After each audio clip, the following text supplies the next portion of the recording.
Bueno, les doy la bienvenida como presidente de Iberoforense a este ciclo de webinar que va a durar en todo el lapso de junio y julio de este año en principio, para dar paso precisamente a los cursos especializados en cada una de estas áreas.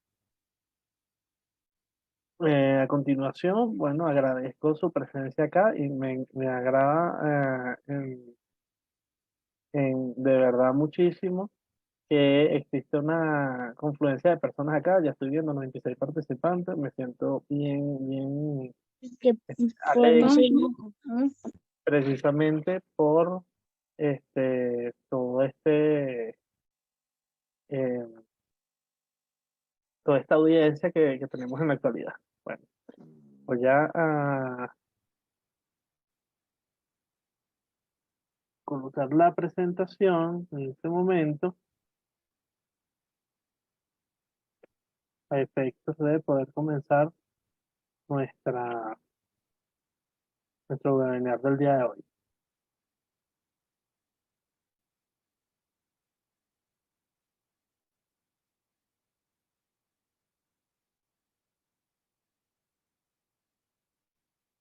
Ok. Bueno, nuestro webinar del día de hoy, yo ya creo que ya están viendo la presentación. Licenciada Eileen, ¿se observa la presentación? Sí, excelente. Se escucha perfecto y se visualiza excelente. Vale, muchísimas gracias.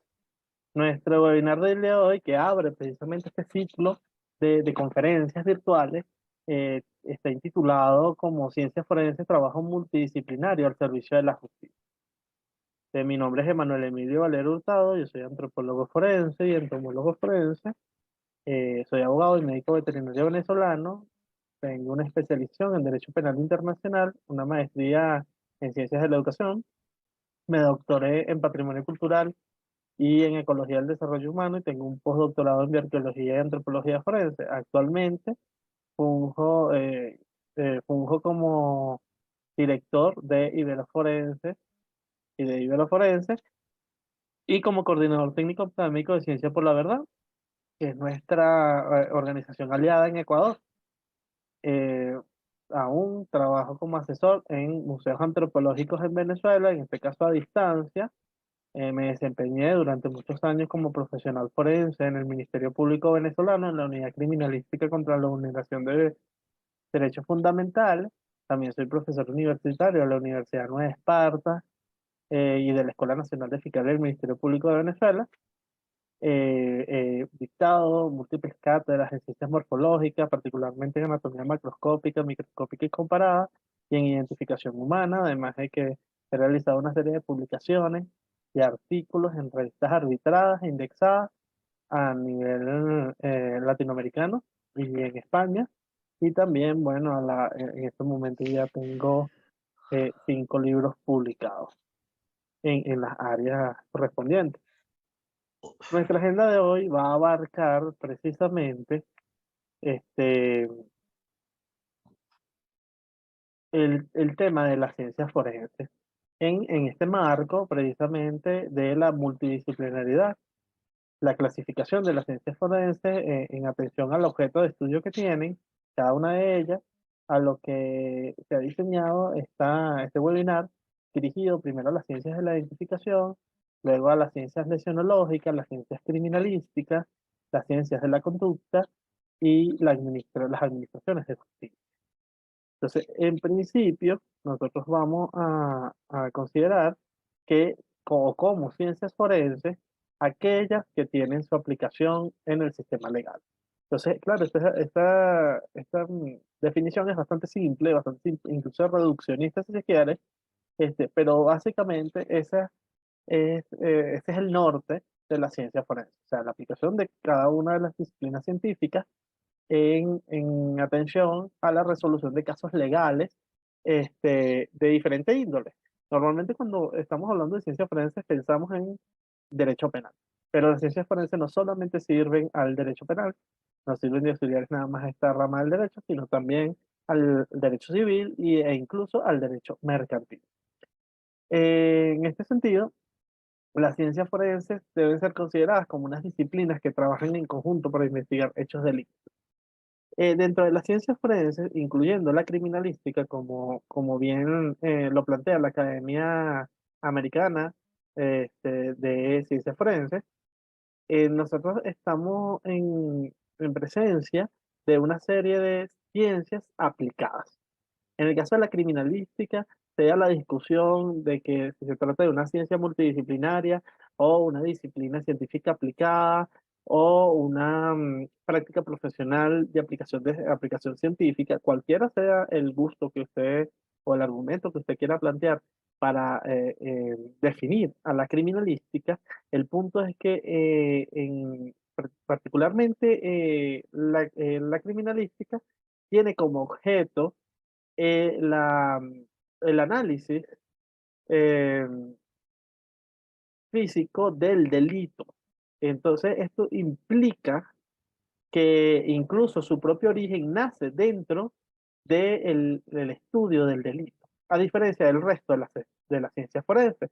El resto de las ciencias forenses, su objeto principal no está vinculado directamente con el delito, sino que la aplicación forense es la que la relaciona precisamente a los efectos de plantear una serie de aplicaciones de conocimientos, técnicas y métodos que provienen de su propia esencia, es decir, en el caso de, por ejemplo, la antropología no nace para estudiar o para identificar personas en un contexto médico legal. La antropología nace para estudiar la variabilidad biológica y cultural de nuestra especie. Y en función de eso existen varias ramas que, bueno, pues, posteriormente vamos a ir indicando, que tienen que ver con su relación precisamente con los hechos de violencia que acaen sobre nuestras sociedades y que se desarrollan en las diferentes comunidades. Y el interés, obviamente, del sistema de administración de justicia es generar las responsabilidades correspondientes y brindar las reparaciones necesarias a las víctimas. En este sentido, las ciencias forenses dirigidas precisamente a la investigación de esos hechos delictivos, los presuntos hechos delictivos, considerando los indicios y luego estas pasando tras análisis en las diferentes áreas de las ciencias forenses, em, brindan estas evidencias físicas necesarias dentro de todo el proceso judicial y que en el momento del juicio se convertirán en pruebas tras la examinación por parte de los jueces y juezas de cada uno de los estados y cada uno de los sistemas judiciales al que correspondan. Entonces, vamos a comenzar primero con las ciencias de la identificación. Como su nombre indica, son aquellas ciencias aplicadas y dirigidas al proceso de identificación, es decir, un proceso de cotejo, un proceso de comparación entre unos, eh, unos datos que son indubitados, o sea, de los que no se dudan sobre su identidad, y unos datos dubitados que son los que nos llegan para examinar. En estas ciencias de la identificación, buscamos precisamente brindar la identidad a unos restos, a un fluido, la pertenencia de ese fluido a alguna persona, ubicarlo con una persona que tiene una identidad sociojurídica, es decir, una identidad que es reconocida por el Estado, tiene un nombre, tiene un apellido, em, y en este proceso hay dos áreas, hay dos líneas, una identificación rutinaria y una identificación no rutinaria.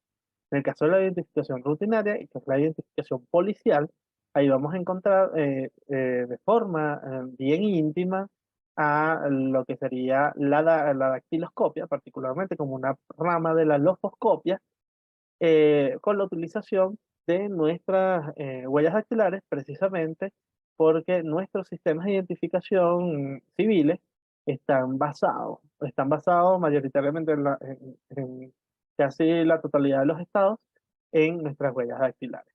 En otros han ido mucho más, se han avanzado en sistemas biométricos, pero no es la generalidad. La base sigue siendo la huella dactilar, que en todas las personas, todos los individuos tenemos huellas dactilares diferenciadas, incluso si estamos en presencia de gemelos univitelinos. Es decir, gemelos idénticos.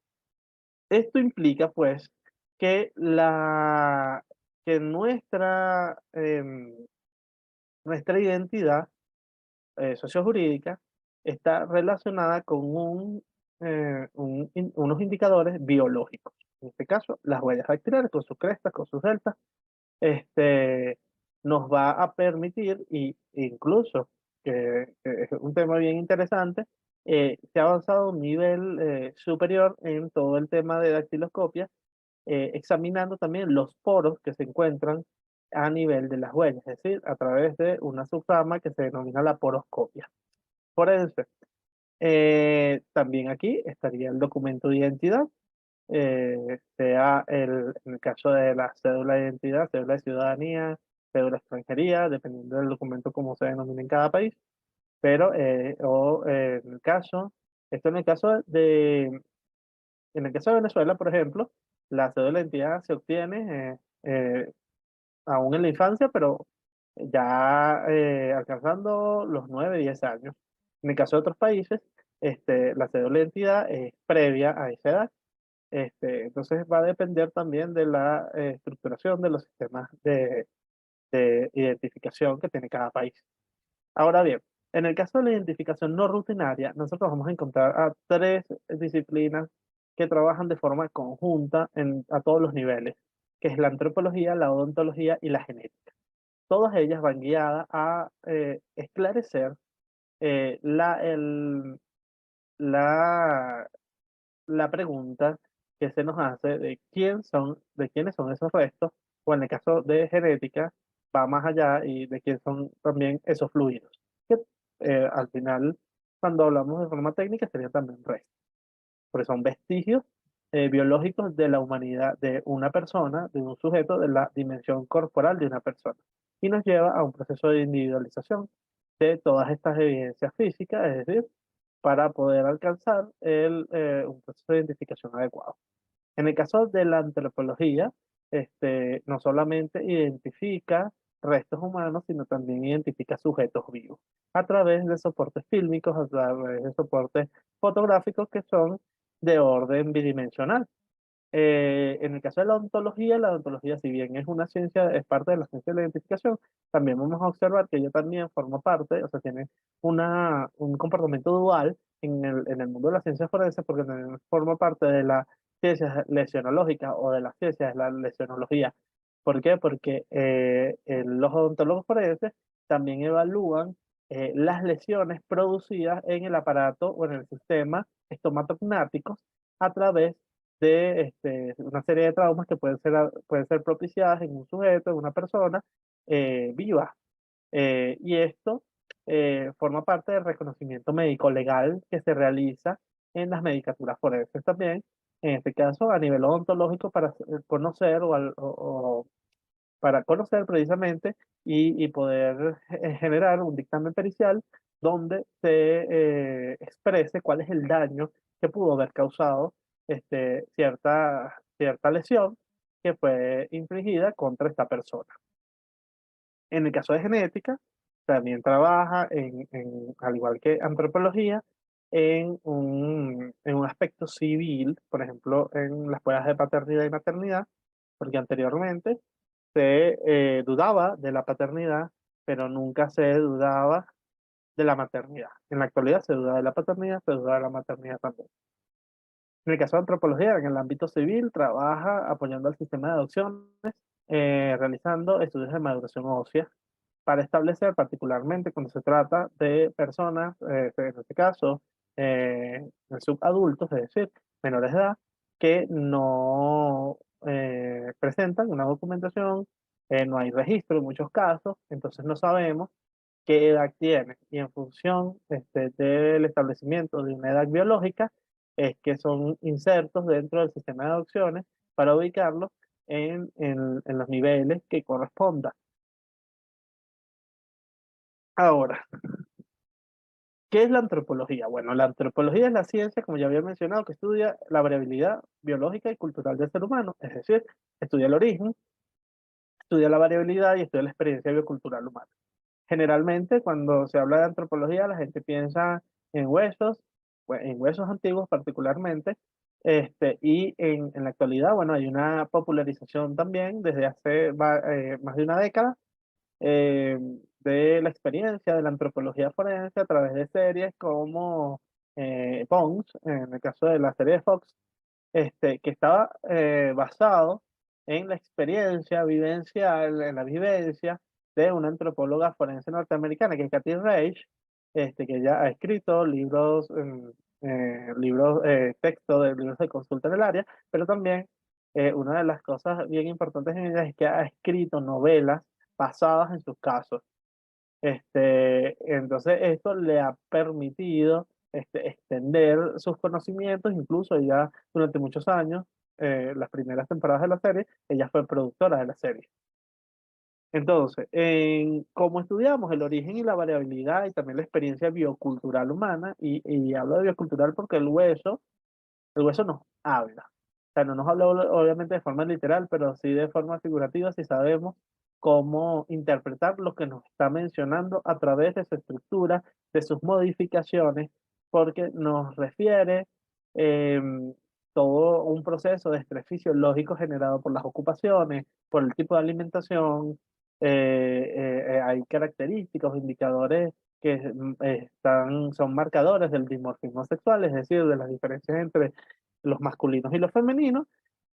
También hay diferencias entre distintos grupos etarios, es decir, hay un proceso ontogénico de desarrollo que se va dando progresivamente y va generando que esos núcleos de osificación primarios y secundarios que tenemos cuando vamos creciendo, se vayan desarrollando y vayan alcanzando una madurez que permita la fusión epifisial de esos huesos, o sea, la fusión hacia los extremos en los huesos largos, porque precisamente ahí se dan dos procesos. Un proceso, por un lado, este, de osificación endocondral, que es el que estoy mencionando. Por eso es que, por ejemplo, cuando vemos personas en distintas edades, sus brazos, sus antebrazos son de distintas longitudes, o sea, van creciendo a través de eso porque hay un esbozo cartilaginoso. Y tenemos otros tipos de osificación que no necesitan un cartílago desboso, sino que van a ir expandiéndose a través del mesenquima, que es la base fundamental, la matriz ósea fundamental o el tejido óseo fundamental. Que en este caso estaríamos hablando de la osificación que se da en el cráneo, en los huesos del cráneo, que es la osificación intramembranosa. Ahora bien, también hay retos o hay situaciones en la actualidad que nos exigen que nosotros tengamos que propiciar nuevas formas de trabajo, nuevas modalidades, como en el caso de las personas trans, que quedan invisibilizadas por las modificaciones que se hacen, y en los restos óseos solamente vamos a ver los indicadores convencionales que nos indican que es una persona masculina, pero debemos observar a través de los protocolos que hay unas modificaciones que también nos están mencionando o nos están señalando que esa persona, pese a que es masculina, ha pasado una transición de género, que obviamente no modifica los indicadores convencionales, pero hay modificaciones artificiales que podemos ver, por ejemplo, una frontoplastia, o sea, una frontoplastia aquí, o sea, una modificación de los arcos superciliares, que en el caso de los varones, nosotros los tenemos, o los hombres, los tenemos mucho más desarrollados, la glabela mucho más desarrollada, en el caso de los gonios, acá a nivel de la mandíbula también, nosotros vamos a tener una serie eh, vamos a encontrar que estas personas, las personas trans, en algunas ocasiones, no siempre, en algunas ocasiones vamos a encontrar que hay un raspado. Entonces, eso nos va a ir diciendo, nos va dando luces. ¿Por qué? Porque yo encuentro en los restos masculinos, yo lo que voy a hacer es buscar en una base de datos de masculinos. O sea, voy a excluir a los femeninos, pero probablemente desde el punto de vista social ella es reconocida o esta persona es reconocida como una mujer. entonces la van a introducir sus características como dentro de la base de mujeres.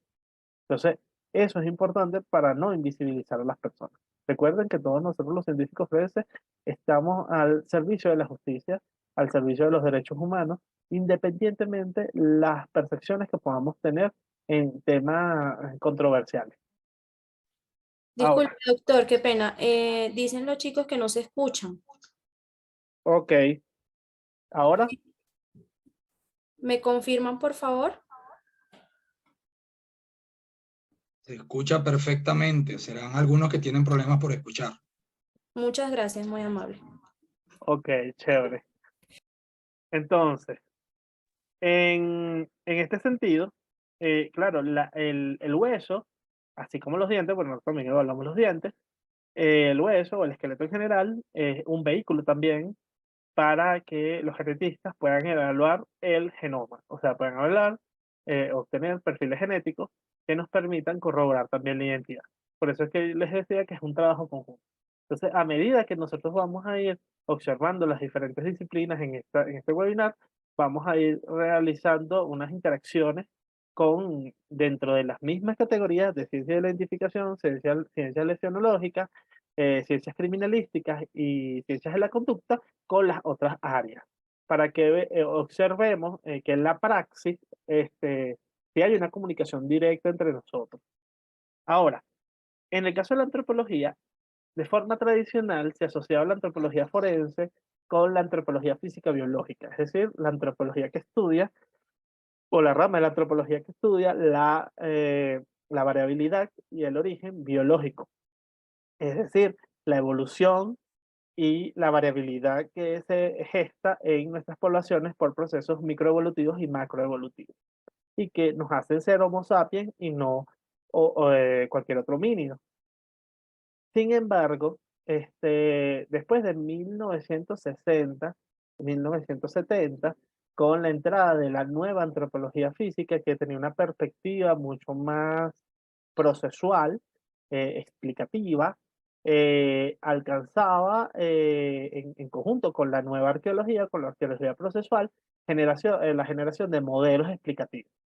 En este sentido, la antropología física ya no simplemente categorizaba, sino que vamos a ver que los mayores avances vienen precisamente de esta década en antropología forense, a pesar de que tenemos muchísimos aportes anteriores a esta, como los aportes de Iskra, los aportes de Krugman, incluso los aportes de Halle Herdukla, que fue uno de los primeros antropólogos físicos consolidados en Estados Unidos.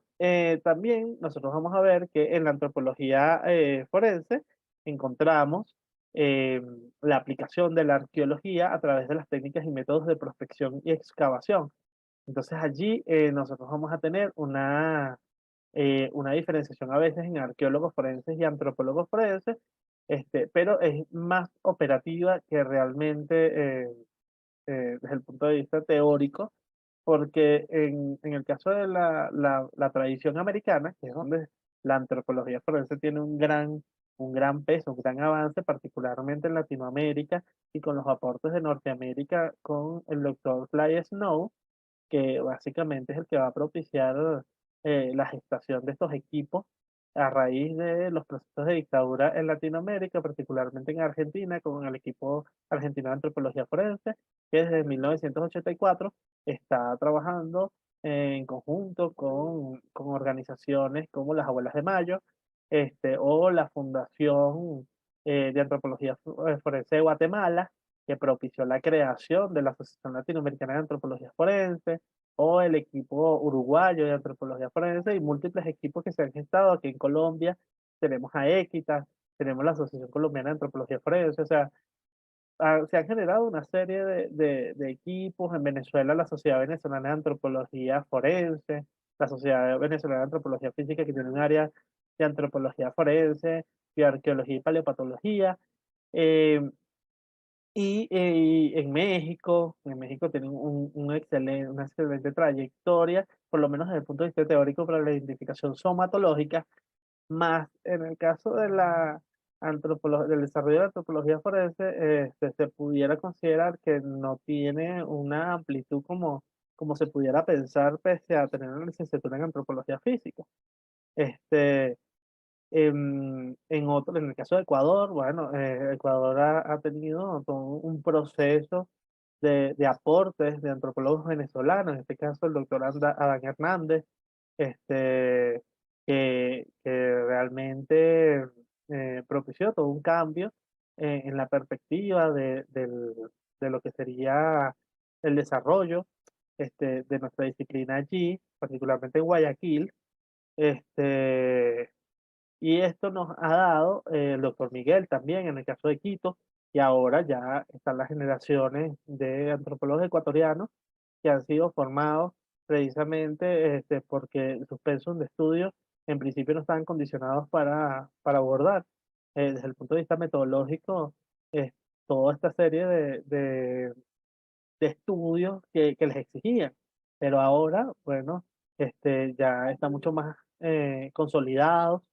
En el caso de la antropología social y cultural, particularmente Perú, ha dado un aporte en antropología cultural forense bastante interesante, que ha exigido de alguna otra forma que la Asociación Latinoamericana de Antropología Forense incluya también esta área, particularmente en todo el proceso de documentación eficaz y eficiente de las muertes, este, eh, consolidando o operativizando, mejor dicho, el protocolo de Minnesota, el protocolo de Estambul, que son protocolos internacionales que ya han ido a revisiones y que particularmente nos permiten generar unas buenas prácticas dentro de nuestras distintas áreas, en este caso relacionados con homicidios y relacionados con torturas o malos tratos crueles y denigrantes a nivel de toda la región, y no solamente de toda la región, sino también de otros continentes, como en el caso de África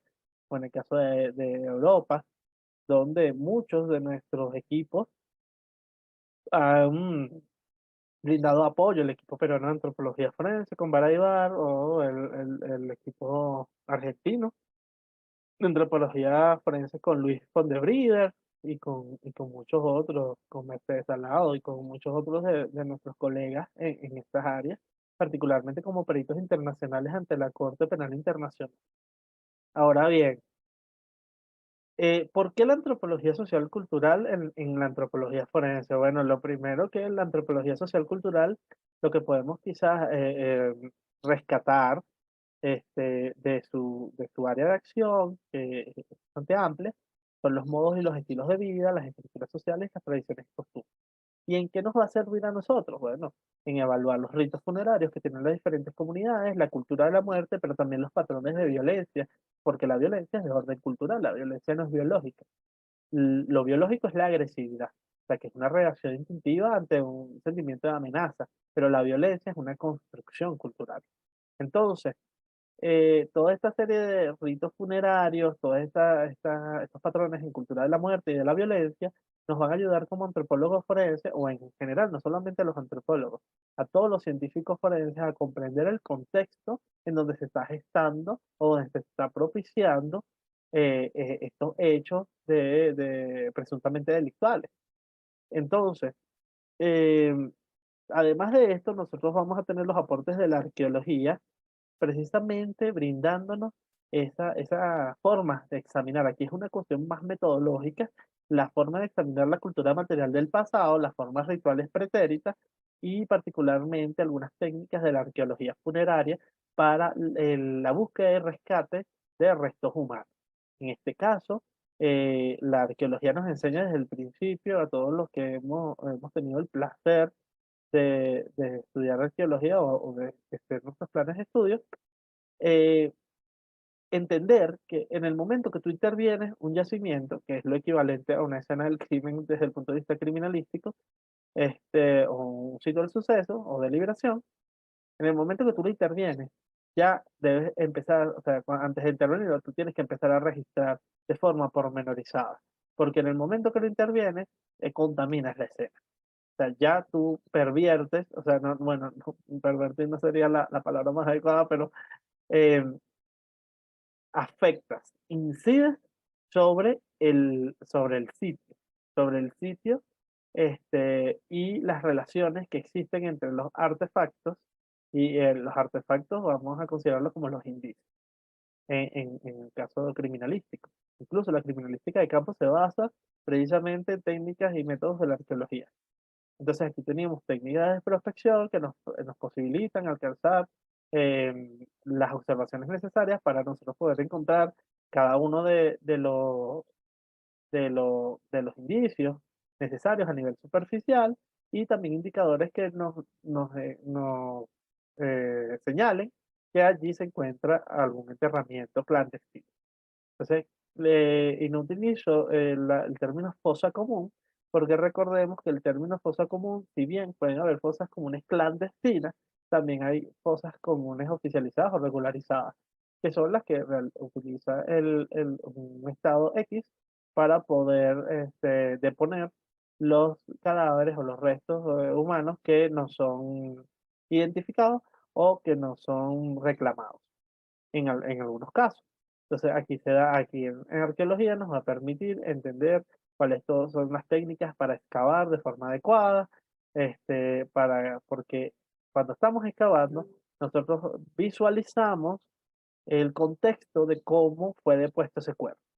¿Para qué? Porque allí, ¿para qué? Para poder obtener indicadores, indicios de tipo tafonómico, es decir, las modificaciones que se van dando por el enterramiento que pudieran generar pseudo lesiones en el cuerpo, en el esqueleto, para no confundirse con lesiones reales, lesiones verdaderas. Y esto estaríamos hablando de cuando son pseudo lesiones, pueden ser causadas por una acción mecánica de insectos, de algún tipo de artrópodo en general, o por la antropofagia cadavérica. O sea, cuando un animal come el cuerpo humano, dentro de la antropofagia cadavérica, no confundir con canibalismo. El canibalismo es de un humano a otro humano. Y también las técnicas de registro pormenorizadas. Ahora bien, en el caso de la antropología biológica, que ha sido el centro, obviamente, de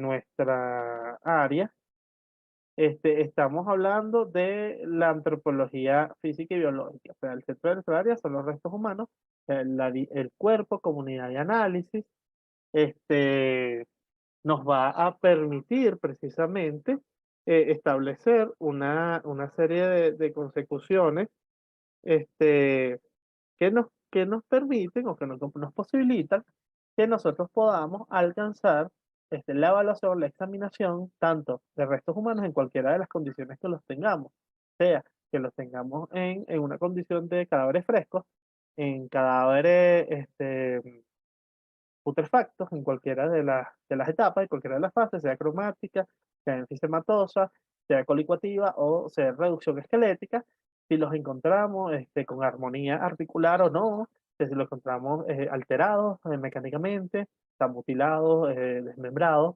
decapitados, o si los encontramos afectados o incididos por el calor, alterados térmicamente, sean quemados, carbonizados o calcinados, o si estamos en presencia también de otras consideraciones que pueden ser que los que podamos conseguirlos en procesos transformativos o en con signos de fenómenos transformativos de conservación, como la corificación, como la adiposfera o como la momificación. En cualquiera de los casos, nosotros vamos a tener una serie de indicadores que consideran una cuantificación precisamente de la idea de la identificación en este caso. Entonces, nosotros vamos dirigidos a la identificación humana. Eh, con bases de datos biológicas, generamos bases de datos biológicas, por eso es importantísimo todo el trabajo como el que hace la Defensa Pública Venezolana al establecer cuáles son las características físico-morfológicas de comunidades indígenas. Igual pasó en México o aquí en Colombia con un proyecto sobre la cara del colombiano. En Venezuela intentamos hacer lo mismo, pero fue muy difícil. Pero también podemos analizar las modificaciones esqueletales que se van dando progresivamente. Ahora bien, la LAF la Asociación Latinoamericana de Antropología Forense en el 2016, en conjunto con el Comité Internacional de la Cruz Roja, desarrolló una especie de guía, una guía para antropología forense y define precisamente esta disciplina como o esta especialidad como la aplicación de teorías, métodos y técnicas de la antropología social, la arqueología y la antropología biológica en los procesos de búsqueda, eso es importantísimo, y recuperación de cadáveres, pero también de identificación humana, es decir, los sujetos vivos también. O sea, este sería el proceso de laboratorio, así como de esclarecimientos de los hechos como apoyo al sistema de administración de justicia y al trabajo humanitario. Es la primera definición a nivel mundial que incluye el trabajo humanitario dentro de nuestros quehaceres, a pesar que en la praxis había un acompañamiento, particularmente en el caso de crímenes de lesa humanidad. Eso ocurrió en Venezuela, por ejemplo, con el llamado el Caracazo. Ocurrió y ocurre acá en Colombia con el conflicto armado. Y eso ha permitido que los científicos forenses en general, porque hay que resaltar que a pesar de que se denominan equipos de antropología forense, en su seno, en su equipo de trabajo, no solamente hay antropólogos, no solamente hay arqueólogos, hay médicos, hay genetistas, hay odontólogos, hay criminalistas, o sea, hay una serie de profesionales en diferentes áreas, incluso geólogos, que permiten que bajo el trabajo mancomunado se llegue a conclusiones dentro de esos dictámenes periciales precisamente para esclarecer los hechos y llegar a la verdad. ¿Por qué? Porque todo ser humano tiene el derecho a la verdad y cada estado tiene la obligación de realizar todas las actividades investigativas para precisamente llegar a la verdad y con ello generar las reparaciones necesarias a las víctimas, sean reparaciones pecuniarias o no pecuniarias, es decir, reparaciones económicas y no económicas, sino simbólicas que también son necesarias para la no repetición de los hechos y contribuir a una memoria de la no violencia. Ahora, en el caso del Servicio Nacional de Medicina Legal y Ciencia Forense en Ecuador, a mí me agradó mucho una definición que ellos tienen allí, que dice, o una perfilación, mejor dicho, o una generación de algunas funciones que realiza el antropólogo forense, que es analizar las características somáticas, osteológicas y antropométricas de sujetos vivos y cadáveres con reducción esquelética o en estados de alta complejidad o deterioro. Cuando hablamos de características somáticas, estamos hablando de características morfológicas. Cuando hablamos de histológicas, a nivel de los huesos, a nivel del esqueleto, y antropométricas a nivel de las medidas y las dimensiones y proporciones y angulaciones que tenemos en nuestro cuerpo. En el caso de sujetos vivos, cuando vamos a identificar a una persona que ha cometido presuntamente un delito o a la víctima dentro de un video o en una fotografía, una persona desaparecida, pero que no está muerta, o de cadáveres con reducción esquelética, o cuando habla de estados de alta complejidad, se refiere a descomposición o alteraciones físicas, alteraciones mecánicas, térmicas o químicas. Por eso se habla de alta complejidad o deterioro. O ahí también encuentran los mutilados, desmembrados, desarticulados y todas las modificaciones que se pueden dar, canibalismo, antropofagia cadavérica, con el propósito de identificar. Ahora, la somatoscopia para los rasgos somatológicos va a estar dirigida a los caracteres cualitativos a nivel corporal, es decir, color de ojos, color de cabello, forma del cabello, tipología, forma de la cara, forma de las pestañas, cejas, angulaciones, nariz, lomo de la nariz, la oreja, a nivel de las diferentes, que ahorita vamos a ver una parte de la oreja, de los diferentes elementos que constituyen la oreja. Ahora, ¿por qué el esqueleto humano? Bueno, ya desde el inicio estamos hablando que el esqueleto humano eh, nos brinda una lectura sobre la vida de esta persona. Nos habla de su sexo, nos habla de su edad, nos habla de la muerte, nos habla de el estrés fisiológico producido por ocupaciones frecuentes, nos habla de paleopatologías, patologías antiguas, nos habla de patologías con incidencia ósea como tuberculosis y sífilis, nos habla también de diferencias a nivel de afinidad racial, o sea, a nivel de ancestría. Nos habla también de modificaciones corporales de tipo cultural y nos habla en general de la individualidad de esta persona, de la particularidad, las asimetrías que tiene era zurda, era diestra.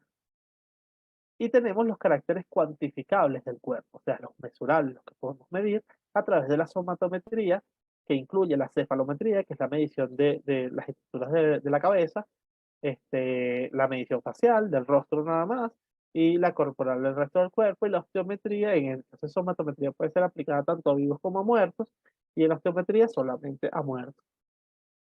Entonces estamos hablando ahí de osteometría craneal, solamente el cráneo, incluyendo los huesos del viscerocráneo del rostro, y la postcraneal, que es el resto del esqueleto.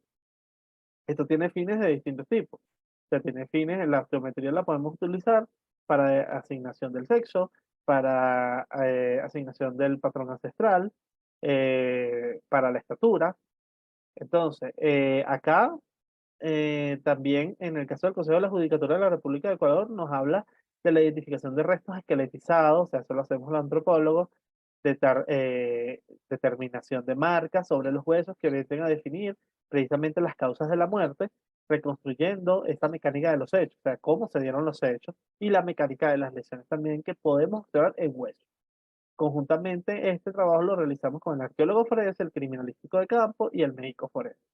También realizamos estudios de campo de investigación del lugar de los hechos, que comprende ubicación, protección, exposición, recolección, levantamiento, embalaje, transporte de las osamentas y los añadidos, es decir, muestras entomológicas, muestras tafonómicas, muestras edafológicas. Edafológica quiere decir que son muestras de suelo, para poder comprender por qué se da ese proceso de descomposición de esta manera y poder determinar la data de muerte desde el punto de vista tafonómico, pero también desde el punto de vista entomológico, y se les suma desde el punto de vista micológico.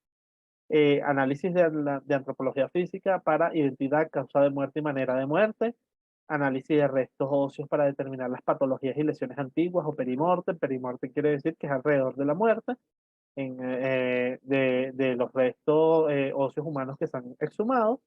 Examen antropológico en cadáveres NN, es decir, cadáveres no identificados.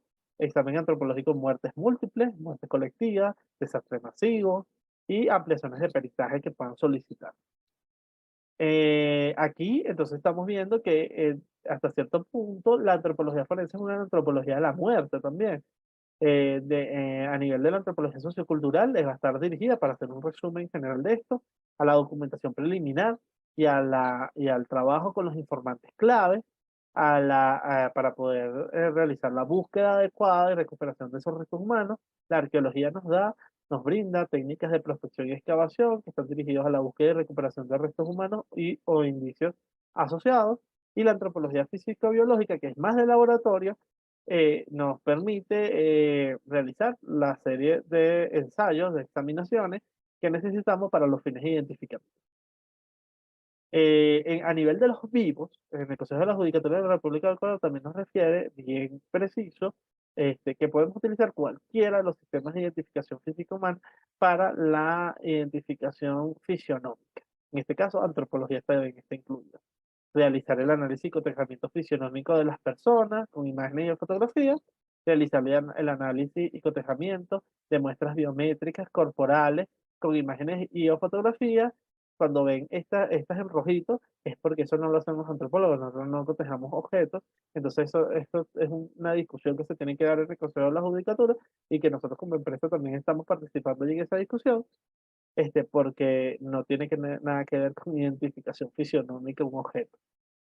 Realizar el análisis y cotejamiento de personas a través de señales particulares, realizar el análisis e identificación de personas mediante la fotogrametría, realizar la composición de rostro de una persona, es decir, retrato hablado, y lo compartimos con los criminalistas, realizar la proyección de edad, una proyección para ver qué edad podría tener una persona que desapareció en una edad anterior, de una persona a través de fotografías o imágenes.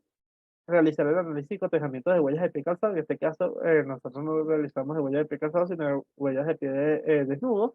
Y realizar el análisis y cotejamiento de muestras biométricas de imagen facial. Particularmente en el caso de las muestras de pie descalzo, con fines identificativos, hay un trabajo excelente de la doctora María Mide Bonilla, del Servicio Nacional de Medicina Legal y Ciencias Forenses de Venezuela, que fue un caso que incluso le otorgaron un premio por eso, al equipo de trabajo.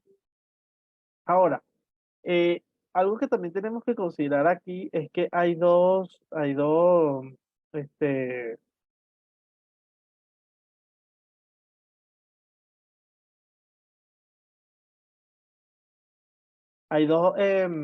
situaciones particulares en el caso de América. Este, eh, la mayoría de los latinoamericanos estamos, em, estamos bajo una tradición, un pensamiento de la tradición estadounidense. Somos antropólogos profesionales, científicos bioculturales, o sea, nosotros nos titulamos como antropólogos. En el caso de los europeos, no. Los europeos, ellos son médicos o biólogos porque no tienen estudios de tercer nivel, no, de estudios de licenciatura en el área de antropología, sino que requieren realizar posgrados en antropología física, médica o forense para poder ejercer el área. Sin embargo, hay un país que no tiene tradición americana, sino tradición europea, que es Cuba. En el caso de Cuba, los únicos dos antropólogos forenses que están allí, ellos de base son biólogos, pero con posgrados en antropología física y forense, que son el doctor Joel Monzón y el doctor Dani Machado.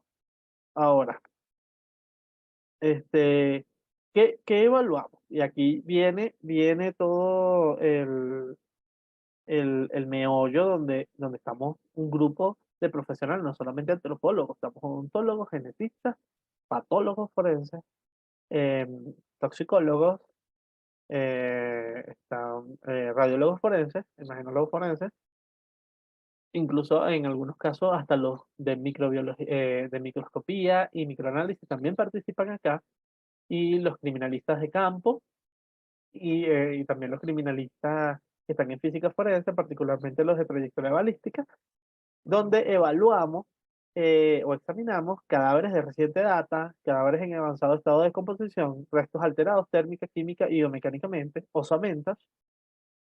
En el caso de antropología, y en el caso de ontología, los evaluamos con fines de identificación y en el caso de antropología, causas, circunstancias y data de muerte.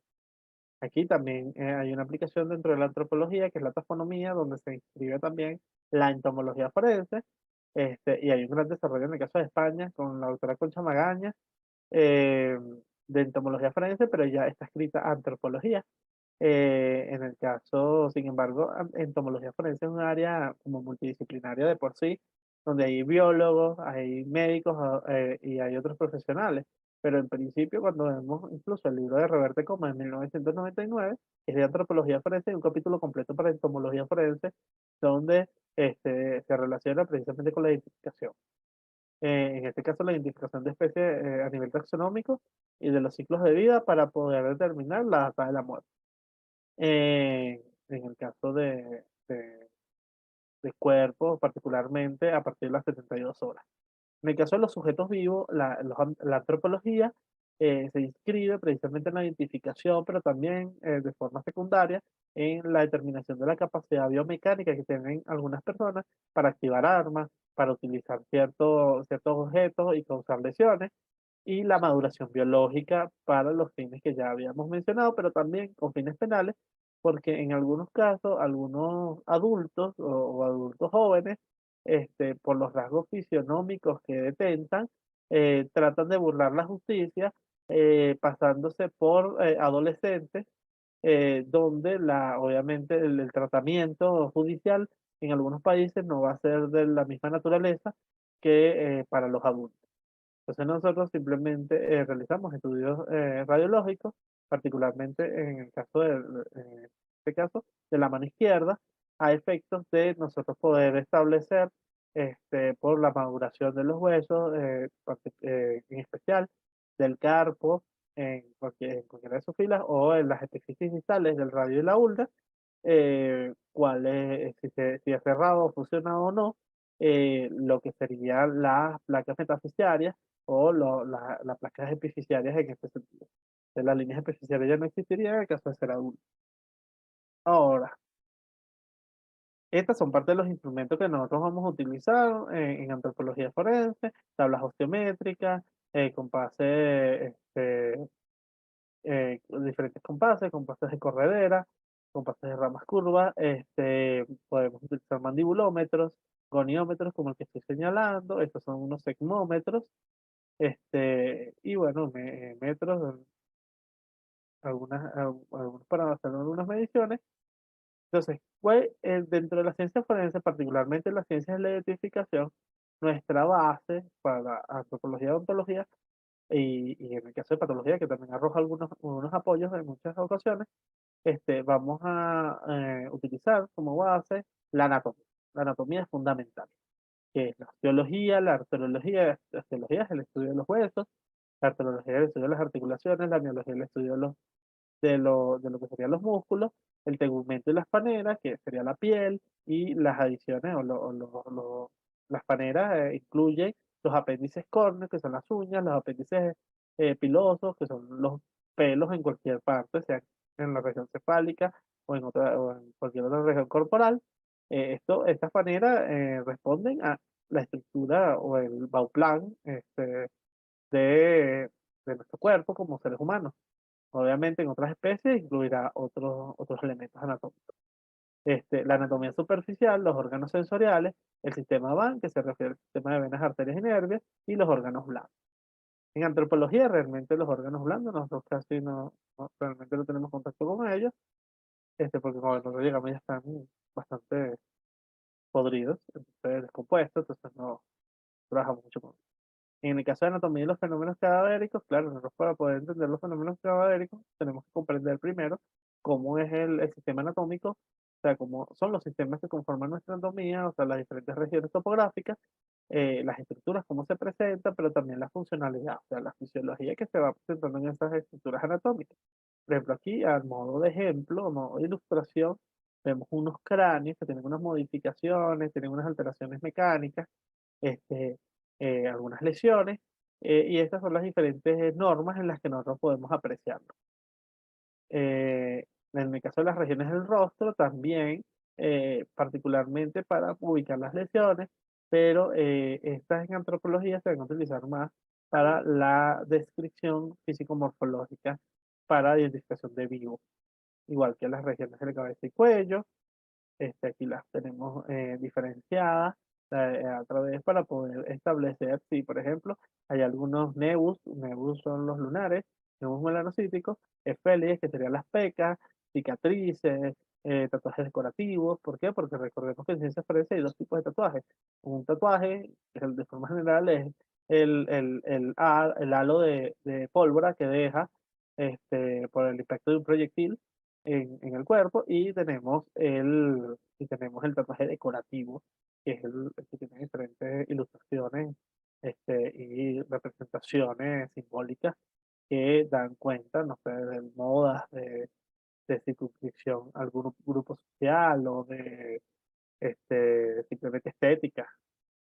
Entonces, en el caso de la oreja, incluso hay un peritaje dentro de la caracterización psicomorfológica, que es la identificación a través del pabellón auricular, bien interesante, y que ha sido, existen varios antropólogos interesados en esta área, particularmente no solo en la identificación a través de soportes fílmicos y lo que sería un soporte fotográfico, sino que también a través de la huella que puede dejar el acercamiento de la oreja del pabellón auricular en alguna superficie y que pueda considerarse una huella latente. En el caso de la osteología, bueno, eso va a ser fundamental para nosotros precisamente porque en antropología, cuando conseguimos restos, como ya les había mencionado, los restos nos van a dar una serie de informaciones, van a ser unos informantes clave post-mortem. Es decir, una que precisamente yo lo mencioné en mi tesis doctoral de Ecología del Desarrollo Humano, hablando precisamente de que los huesos nos sirven como documentos, pero también como unos informantes claves, pero ya están muertos, entonces son post-mortem, porque nos mencionan a través de sus modificaciones informaciones que son de interés médico legal para poder establecer no solamente cómo fueron en vida, sino cómo ocurrió su muerte. Entonces acá, bueno, en los huesos nos dan, como ya les había mencionado, nos hablan de las relaciones filogenéticas, de los patrones culturales, del crecimiento y desarrollo, de los caracteres individuales, de las variantes regionales que podemos conseguir en las diferentes poblaciones, intra o interpoblacional, del dimorfismo sexual, de la identidad y de la alimentación. Obviamente de las patologías. Entonces, por ejemplo, aquí vemos en este cuerpo, vean que hay una modificación obviamente mecánica, donde podemos apreciar que hay una ausencia de ciertas regiones anatómicas, y que nos dan cuenta también de las prácticas de patrones de violencia. Eh, Aquí nos habla también de esos fenómenos cadavéricos, considerados como todos esos cambios que se van generando tras la muerte. Vemos que ya hay una protusión de la lengua, protusión a nivel de los ojos. Vemos que ya hay una hinchazón a nivel del rostro, igual que a nivel del tórax. Hay unos cambios de coloraciones importantes a nivel de toda la región corporal. Y estos cambios precisamente responden a una naturaleza estructural, física y química, que en principio vamos a comenzar, es química, en función del colapso de cada uno de los sistemas que van colapsando de forma progresiva. ¿De qué factores influyen acá para que estos signos o estos cambios se instauren en el cuerpo? Bueno, hay unos factores ICA, unos factores individuales que responden a la edad, la superficie topográfica, la estatura, el peso y el sexo, unas que son circunstanciales que tienen que ver con cómo se dio la muerte, las maneras de la muerte, la rapidez y la intensidad, y las ambientales que tienen que ver con el lugar, la temperatura, la humedad, la estación del año, el momento del día. Acá vamos a encontrar unos fenómenos cadavéricos que son tempranos y otros fenómenos cadavéricos que son tardíos. Estos fenómenos cadavéricos no son evaluados solamente por los antropólogos y los patólogos forenses, también son considerados por otras áreas dentro de lo que sería este, el equipo forense. Sin embargo, aquí hay que acotar algo, por ejemplo, en el caso de Ecuador, cuando nos hablamos de patólogos forenses en este webinar, nos estamos refiriendo a lo que se conoce ya dentro de medicina legal como tanatología.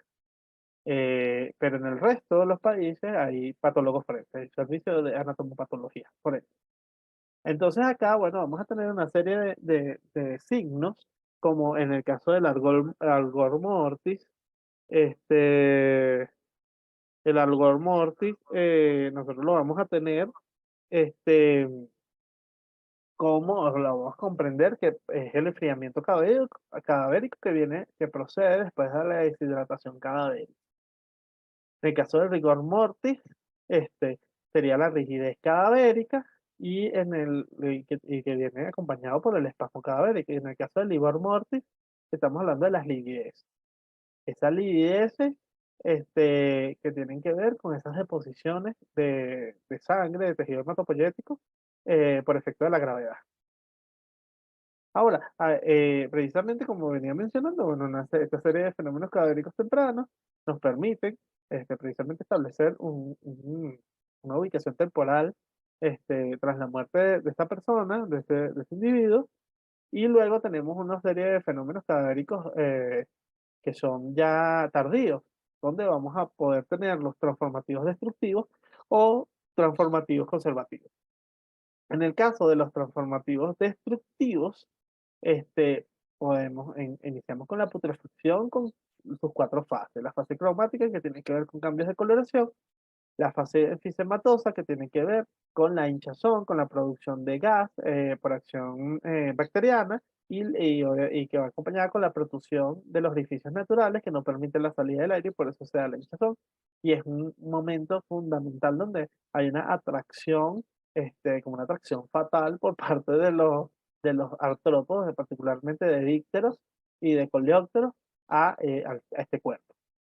Bueno, aquí no vamos a enfatizar tanto en lo de los dípteros y coleópteros, pero es importante mencionarlos porque, bueno, este es como un abreboca a todos los otros webinars que van a venir con los colegas que son parte del equipo de trabajo de Iberoforense en las diferentes latitudes de Iberoamérica. Luego vendría la fase colicuativa, que tiene que ver con la licuefacción de los órganos y donde se va a generar todos estos líquidos que también van a ser atractivos para la entomofauna cadavérica. em, Aquí vamos a ver que hay un exudado del trílago y la fase de reducción esquelética que comienza de forma parcial y después va a ser total cuando a partir de un tipo prudencial, que eso va a depender, o sea, no hay una fórmula, pero va a depender de las condiciones en las que se encuentra el cadáver. Y otras alteraciones de tipo térmica, carbonizados, calcinados, quemados, y mecánicas que tienen que ver con antropofagia cadavérica o con artificiales como mutilaciones o desarticulaciones por parte de precisamente esta antropofagia cadavérica que puede ser gestada por mamíferos, particularmente del orden carnívora. Ahí vamos a tener feliformes o vamos a tener caniformes, es decir, felinos y caninos, y vamos a tener también de algunos miomorfos que son del orden rodente, es decir, del orden de los roedores, porque no podemos decir que son todos los roedores, sino son los miomorfos particularmente, que serían los ratas y los ratones. Porque, por ejemplo, los cuy, que también son roedores, ellos, o las ardillas, no comen, no comen del cadáver. Ahora, también tenemos una serie de signos transformativos conservativos, como la saponificación, la conificación y la momificación. En el caso de la saponificación, tiene que ver con un proceso de modificación, que permite la permanencia de ciertos rasgos físico-morfológicos, que envuelven al cadáver como a modo de un muñeco de cera, a modo de una figura de cera, precisamente propiciada por el tejido adiposo, esas grasas rancias que envuelven al cadáver, como lo vemos en esta imagen. Este cadáver, por ejemplo, estuvo un año en, en un sistema acuático, marino.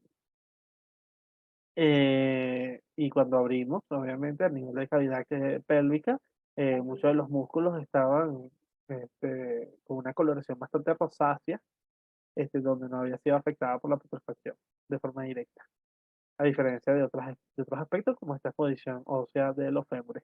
En el caso de la codificación, hay una desecación de los tejidos, particularmente en el caso, obviamente, de la piel, que se adosa, pero continúa habiendo una especie de lubricación, propiciada precisamente por un material oleoso, y la momificación, que ya es apergaminamiento de la piel al rostro, pero vean, por ejemplo, este fue un caso en el estado Zulia de Venezuela, con la comunidad de Guayú, y aquí es donde hicimos todo un proceso bien importante de trabajo multidisciplinario que comenzó con los investigadores criminales, en conjunto con antropólogos culturales forenses, donde se hizo una mediación. ¿Por qué? Aquí explico, quiero dar un énfasis aquí, porque este es un caso súper importante para estos efectos. Em, los Wayuu tienen en su tradición funeraria em, unos segundos velorios. O sea, ellos velan, en principio, a la persona cuando muere, lo entierran, no lo entierran en cementerios oficiales, sino lo entierran en los patios de las casas.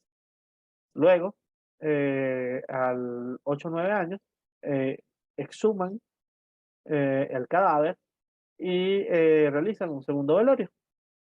Ya ellos asumen, me imagino que por la práctica, la praxis de esta tradición milenaria, que ya los restos óseos ya están en huesos. O sea, ya los restos humanos están en huesos, disculpen. Entonces, viene una chica y limpia el cadáver, entonces sí que tiene unas características específicas, la vinculación con el difunto, el hecho de que sea virgen, o sea, una serie de características que debe portar para que ella pueda realizar este acto ritual. Dura 24 horas, despierta, porque hay unas consideraciones allí simbólicas sobre la utilización, el hecho de que no se puede dormir porque el alma del difunto puede introducirse en ella y no irse en paz y todo esto. Esta serie de elementos cosmogónicos que son importantes para ellos, las vestimentas, los símbolos del color que utilizan, los dibujos que se colocan en el rostro. Entonces, todo esto, ellos lo hacen en esta fecha. Y luego esos restos ya limpios pasan a una urna. Anteriormente ahorita es un cofre, anteriormente era una vasija funeraria, y la llevan a la Alta Guajira, donde ellos consideran que es el lugar donde el alma va a pasar al otro mundo. Les genero, o les digo todo este cuento, porque esto debe considerarse cuando nosotros vamos a trabajar con comunidades indígenas en el área forense. Y en Latinoamérica hay muchos grupos indígenas, y con diferentes tradiciones funerarias, culturales, en todo sentido. Entonces, Allí los investigadores criminales, los fiscales y la antropóloga, en este caso cultural forense, fueron para mediar. ¿Por qué? Porque había una denuncia interpuesta por una organización, también Guayú, donde refería que estos casos, estos casos, o sea, estos enterramientos, tenían que ver con personas que habían fallecido por acción de fuerzas de seguridad del Estado, es decir, por militares. Por tanto, era una vulneración franca a los derechos humanos. Entonces, bajo esta mediación, se logró que el resto del equipo forense, pudiéramos trasladarnos para realizar corroboración de identidad, lo primero, porque obviamente está en un cementerio que no es oficial. Lo segundo, determinación de la causa de muerte.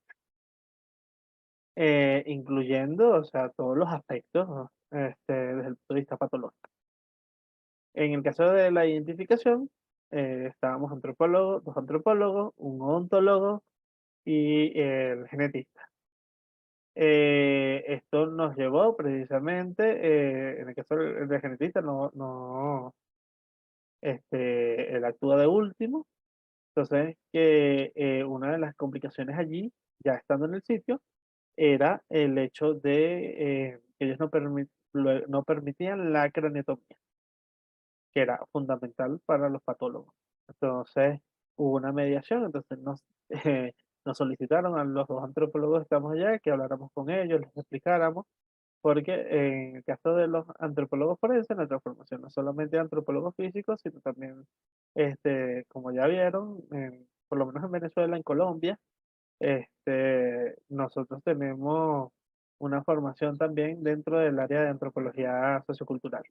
Entonces, mediamos, fue una participación bien interesante, y también se logró la obtención de muestras para genética, que en este caso fueron muestras dentales, porque no permitían en ningún momento que cortásemos el hueso solamente para tomar la muestra.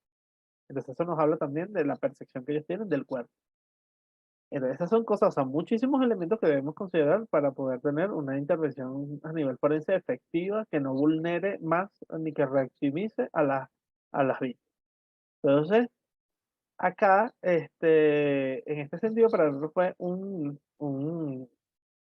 hallazgo, digamos, una sorpresa, ver que esta persona, este individuo, tenía ya 3 años y todavía vean que hay un mantenimiento, una permanencia de los rasgos físico-morfológicos, el cabello.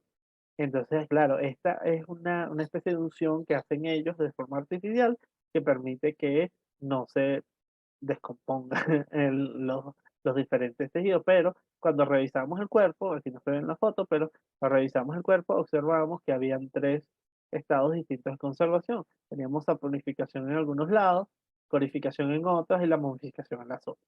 Para el patólogo forense, en este caso un gran amigo, el doctor Jacinto Pineda, y para mí fue algo increíble, porque nunca habíamos visto un cuerpo que mantuviera las 3 condiciones de forma simultánea. Entonces, pues normalmente se ve aquí así o momificado completo.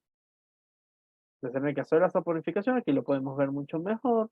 En este caso, vean, aquí estamos también un equipo multidisciplinario, estábamos antropólogo, genetista y patóloga, y también estaba el auxiliar forense. En el caso de la codificación, vean que en esta desecación podemos observar varias partes del rostro, y en la modificación aquí lo vemos mucho mejor. Ahora, nosotros también vamos a participar de forma multidisciplinaria, o sea, todos, no solamente los antropólogos, sino todo el equipo. Particularmente en este caso, no, los odontólogos no van a campo, los genetistas rara vez van a campo. Aquí normalmente vamos los antropólogos en función de arqueólogos forenses y los criminalistas de campo y en algunos casos los médicos forenses, no siempre. Entonces nosotros aquí vamos a realizar la fijación, o sea, unas fijaciones fotográficas planimétricas en conjunto. O sea, eso obviamente nos va a colaborar el fotógrafo forense, que es parte del equipo de criminalística, también el planimétrico o el criminalística de campo a veces realiza las funciones de planimetría, precisamente para establecer las relaciones espaciales que hay entre los elementos que vamos consiguiendo, entre los indicios, y luego proceder a la recolección o colección, dependiendo de donde usted viva, se utilizará un término u otro, pero utilizan lo mismo o la aplicación es la misma, la recolección o colección de los diferentes indicios, que incluyen no solamente los restos humanos ni los proyectiles, sino también muestras de suelo, muestras entomológicas, muestras, y cuando hablo de muestras entomológicas no solamente son los insectos per se, o sea, de forma estricta, sino cualquier otro trópodo que podamos ver allí, o sea, arañas, escorpiones, eh, milpies, escolopendras, e incluso en el caso de, si no estuviésemos hablando por ejemplo, la arqueología tradicional, sino la arqueología subacuática forense, estaríamos trabajando con cuerpos sumergidos, por tanto tendríamos que recolectar otro tipo de artrópodos como crustáceos. Em, en el caso de realizamos un embalaje, el etiquetado, dependiendo de las condiciones en que consigamos los restos, porque a veces tenemos que hacer examinaciones in situ, traslado, la preservación y el análisis posterior de estos restos.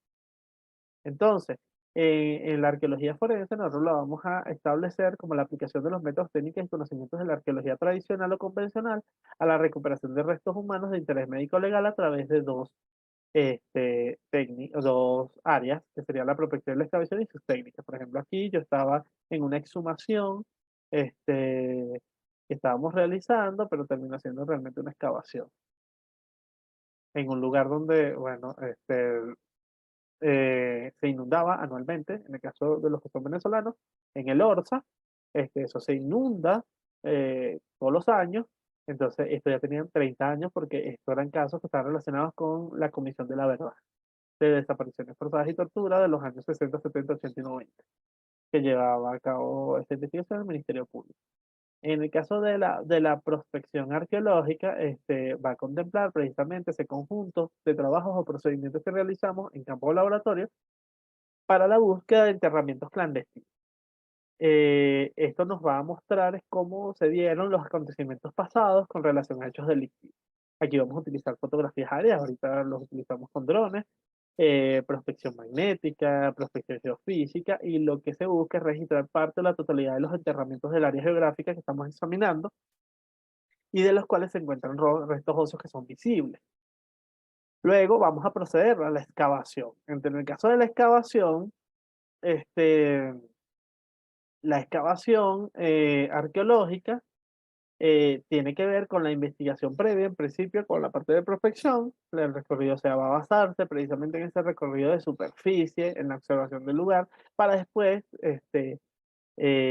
alcanzar como fundamento para saber dónde vamos a excavar o no, todas las técnicas de prospección y la protección de la zona y el sondeo, y luego vamos a llegar a la excavación propiamente dicha, donde vamos a hacer un registro pormenorizado, como dije al principio, para poder realizar el levantamiento de indicios, todo conforme a la cadena de custodia, que es lo que nos va a garantizar la integridad de estos indicios desde el momento en que nosotros intervenimos el lugar hasta que terminen los análisis posteriores, y que en esta planilla de registro de cadena de custodia de evidencia física va a estar reflejado por todas las áreas donde ha pasado y todas las personas que han tenido contacto con estos indicios o con estas evidencias físicas.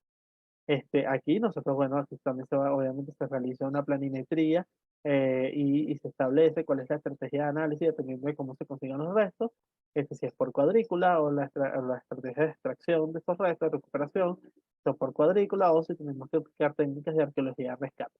Es importante, la estratigrafía es fundamental para poder considerar, particularmente cuando estamos hablando de fosas clandestinas, para poder entender cómo es el proceso, cómo ha sido el proceso de establecimiento o de deposición de esos cuerpos.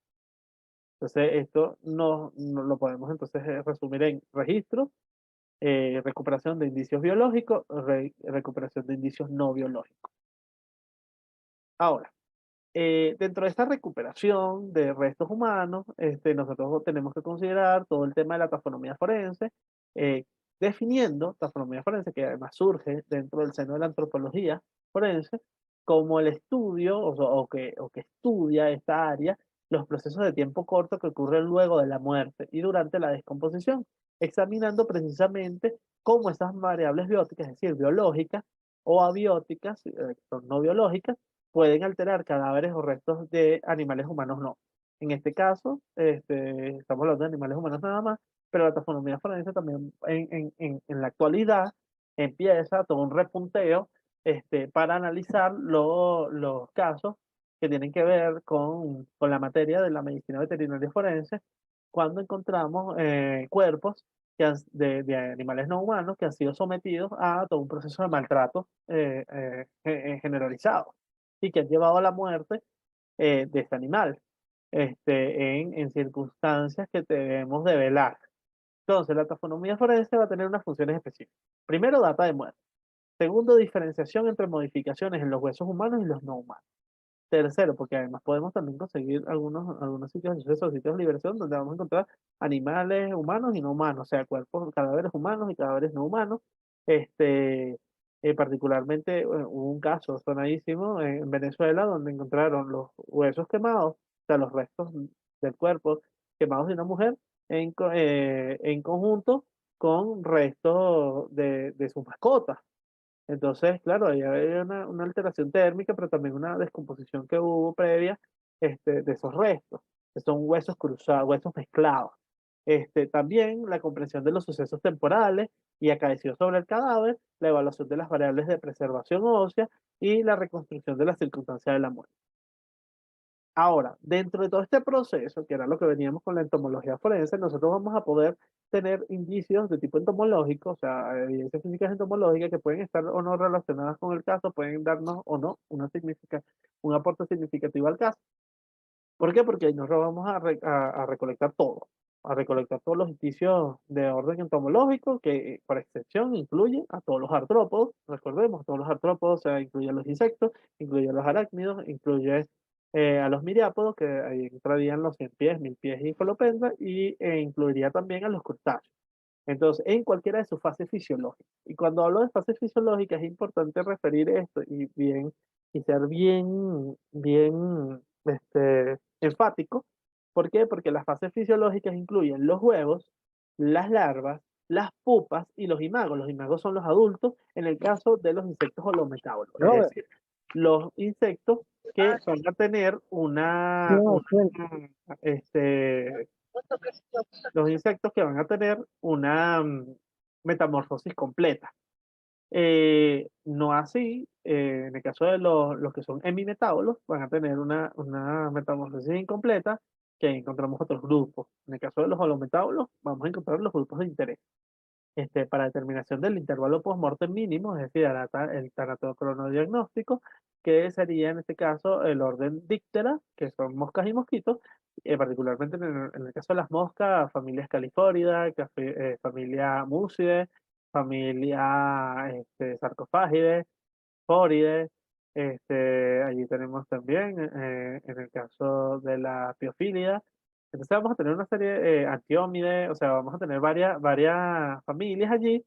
Y tenemos también el orden Coleóptera, donde particularmente nos vamos a concentrar en los Dermestidae, en la familia Dermestidae, en la familia Cléride y en la familia Tenebriónida, pero sin descuidar también otras familias que pueden ser de interés por ser depredadoras de otros insectos. En el caso de otros que sean holometábolos que pueden ser de interés, los lepidópteros, los de la lepidóptera, las mariposas y polillas, y de la himenóptera, que serían la familia Formicidae, que son la familia de las hormigas, la familia Apidae, que es la familia de las abejas, y la familia Vespidae, que es la familia de las avispas. Entonces, estos tres grupos son también de gran interés dentro de todo este proceso. Ahora, de los que no son holometábolos, los que son hemimetábolos, bueno, tendremos la familia Blatodea, donde se incluye, en este caso, en el orden Blatodea, vamos a tener la familia Blatidae, que vamos a encontrar las cucarachas, o sea, que son hemimetábolas, mayoritariamente. En el caso de en el caso de lo que serían la familia, las otras familias, o los otros, incluso los otros grupos de artrópodos, nosotros vamos a encontrar, bueno, algunos 100 pies, 1000 pies o miriápodos que podemos encontrar, y algunos crustáceos, particularmente las cochinillas de humedad, los onicidios, o también en el caso de los contextos sumergidos, vamos a encontrar los crustáceos. También, entonces, los que no nos sirven para el ciclo, para determinar el intervalo postmortem mínimo, nos van a servir para verificación del sitio de suceso, o sea, verificar si se trata de un sitio de suceso o un sitio de liberación. Pero también en el caso de las larvas nos van a servir, y también de los coleópteros nos van a servir para realizar estudios de entomotoxicología. Ahora, en el protocolo general, en el protocolo de identificación, nosotros tenemos que determinar la naturaleza de origen de los restos. Esto fue en un caso que tuvimos en Amazonas, en el estado Amazonas de Venezuela. Allí fue un helicóptero, se cayó en plena selva, se recuperaron 12 cuerpos de que estaban allí, de los cuales algunos eran indígenas, otros eran militares.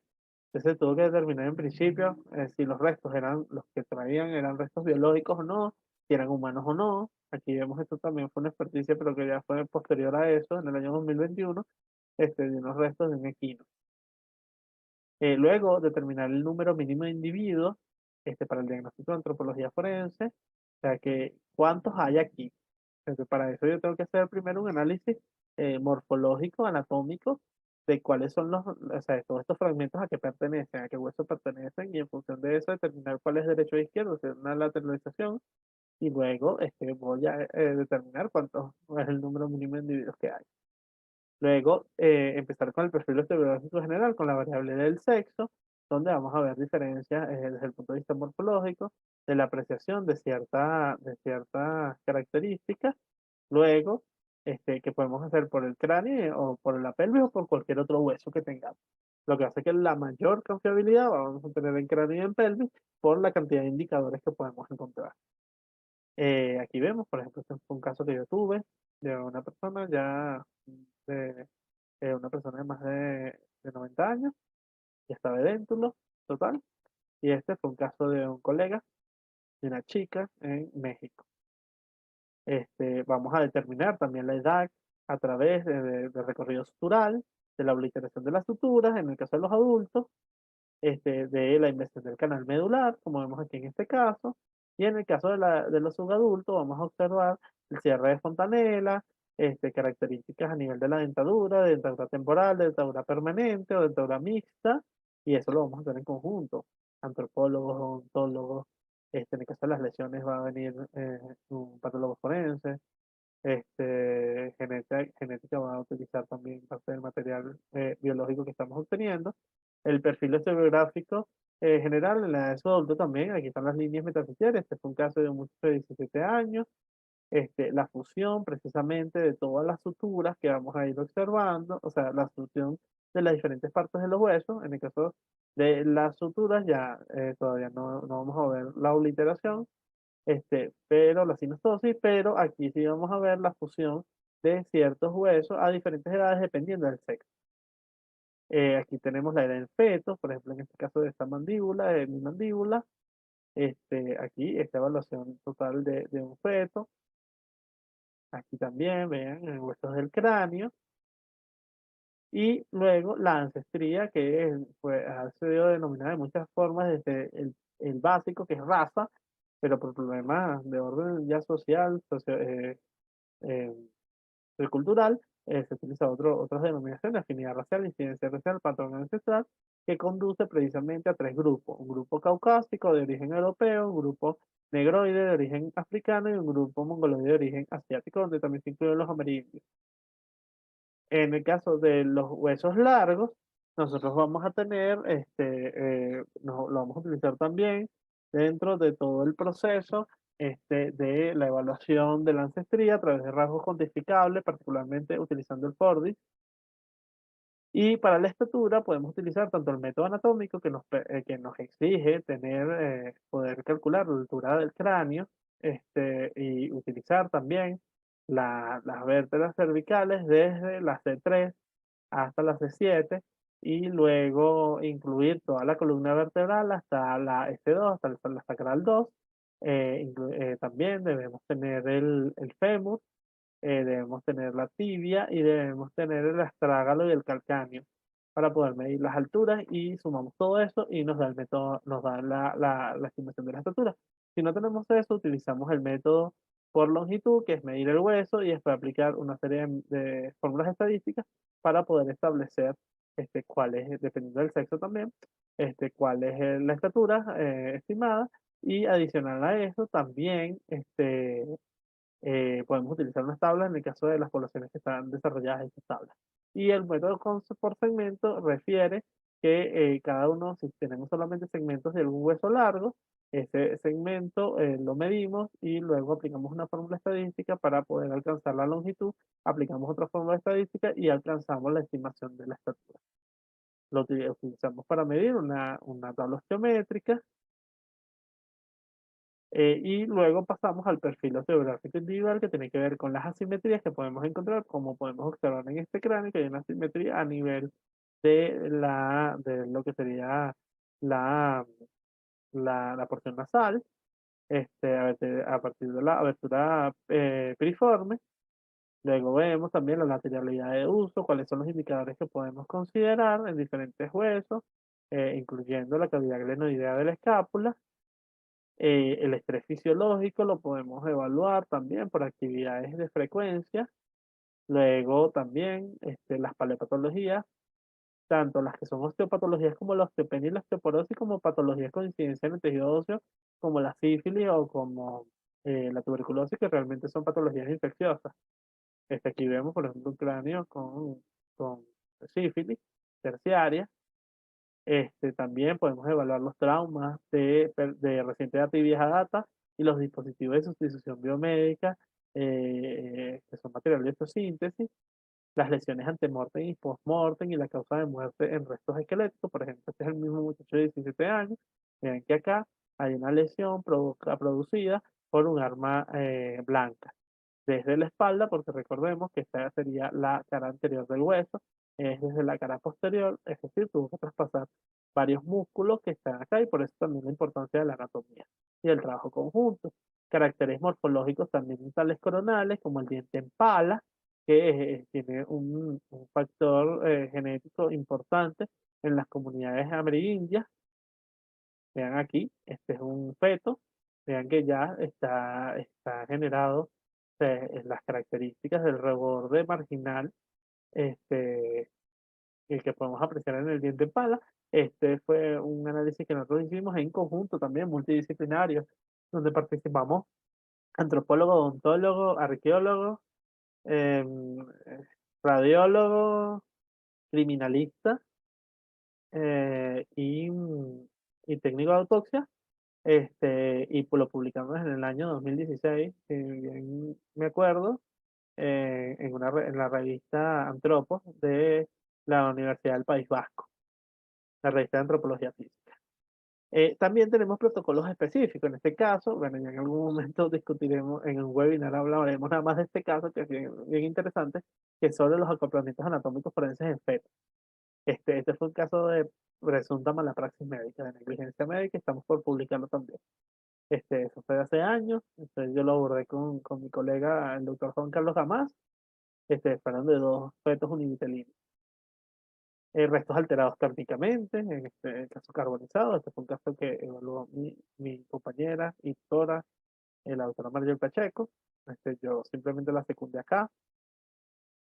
Restos alterados mecánicamente, vean que hay aquí, eso es una pseudolesión, pero aquí hay un paso de un coleóptero. Acá hay antropofagia cadavérica. Vean, por acá están toda esta porción de la tibia, fue comida por caninos. Aquí hay una alteración mecánica por parte de botánica, de organismos botánicos en este caso, de raíces.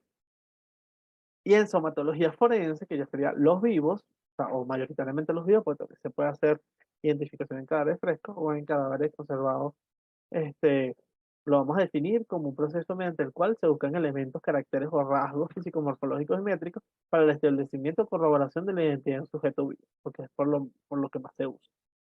Aquí nosotros describimos caracteres cualitativos, que es la parte de somatología, determinamos características o caracteres cuantitativos, que es la parte de antropometría, y en función identificamos a través de antropología forense. ¿Por qué? Porque en esos análisis morfológicos faciales cualitativos, el rostro se convierte en un collage de caracteres. Nosotros aquí establecemos buenas características que consideramos son color de piel, apéndice piloso, morfología de la cabeza, morfología de la cara, morfología de la frente, cejas, ojos en diferentes partes del ojo y de las cejas, región glabelar, arcos superciliares, nariz, filtros nasal, boca y labios, pabellón auricular, región geniana, pómulos, mentón, región egoníaca, forma general del tórax y el tronco, presencia de félides, presencia de lunares, presencia de tatuajes, presencia de manchas, presencia de cicatriz. En el caso de antropometría, utilizamos puntos antropométricos faciales, que son impares, los impares, lo vamos a tener de forma medial y los pares en laterales. Como lo vemos acá, vamos a disponer una serie de puntos que van a permitir, que son referenciales y que van a generar proporciones distintas en cada ser humano. También realizamos análisis morfológicos angulares a nivel antropométrico, que es uno de las áreas que yo he desarrollado desde el año 2016 y que sigo desarrollando aún para hacer una aplicación mucho más eficaz. Esto es con un programa, se llama Golden Ratio, y es un programa de licencia libre, lo que permite que pueda haber un contraperitaje sin ningún problema.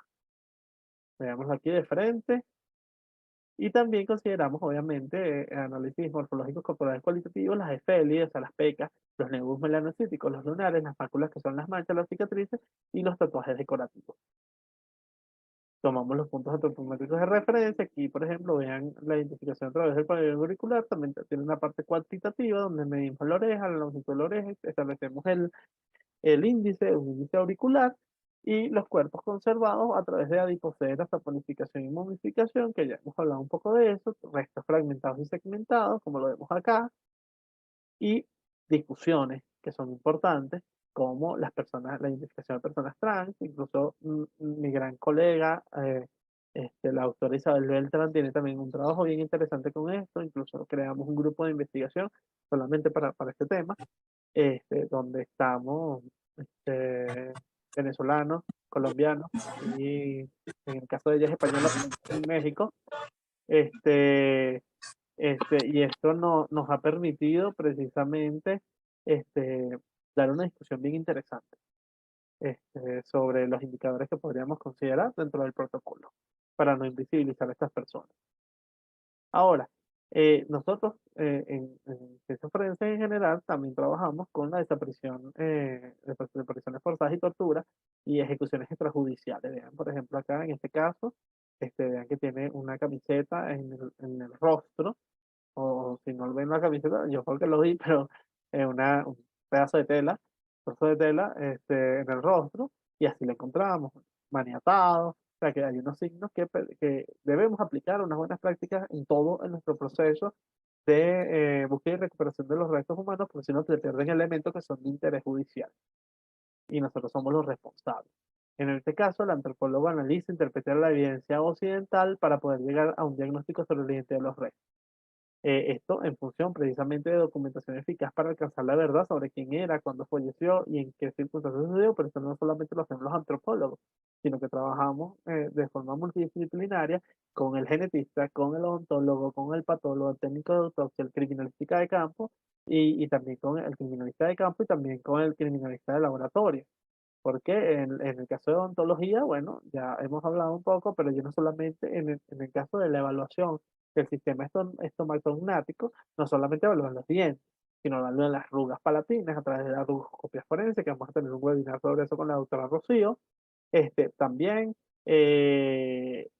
vamos a tener, en el caso de la keiloscopia, son las arrugas que se forman precisamente, o sea, las huellas que se forman en los labios.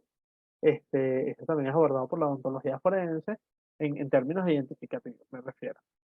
En el caso, y también obviamente los materiales que utilizan los odontólogos para poder arreglar la dentadura, particularmente ahorita con que hay mucho auge de la odontología estética, nos va a poder permitir ubicar a las personas también en un estrato socioeconómico específico, incluso en sitios geográficos donde se utilizan ciertas técnicas que ellos mismos ya conocen. En el caso de genética forense, bueno, genética forense nos ayuda a identificar restos humanos, no solamente a nivel óseo, sino también cabello, uñas, en términos de identificación, evaluar fluidos como sangre, semen, saliva, pero la saliva porque tiene las células epiteliales, en su ámbito penal.